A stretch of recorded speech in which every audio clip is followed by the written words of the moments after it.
পৃথিবীতে প্রায় 1 লক্ষ দ্বীপ রয়েছে, কিন্তু কিছু দ্বীপ এমন বিশাল যে তা আমাদের দেশের চেয়েও অনেক বড়।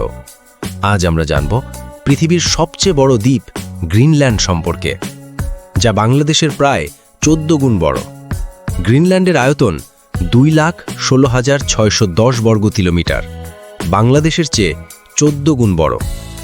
জনসংখ্যা মাত্র 56,000, ডেনমার্কের অধীন, তবে ভৌগোলিকভাবে আমেরিকা মহাদেশে অবস্থিত।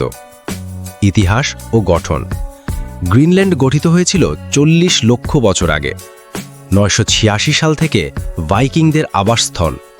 1814 সাল থেকে এটি ডেনমার্কের অধীনে। 80% এলাকা বরফে ঢাকা। গ্রীষ্মে 24 ঘন্টার সূর্যালোক বা মিডনাইট সান। প্রধান শহর নুকে, যাতায়াতের প্রধান মাধ্যম হেলিকপ্টার। জলবায়ু পরিবর্তন। গ্রিনল্যান্ডের বরফ গলে গেলে সমুদ্রপৃষ্ঠ 7.4 মিটার বেড়ে যেতে পারে।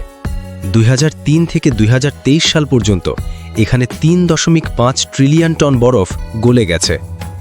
গ্রিনল্যান্ড প্রকৃতির বিশালতা এবং মানুষের জীবন সংগ্রামের এক মেলবন্ধন।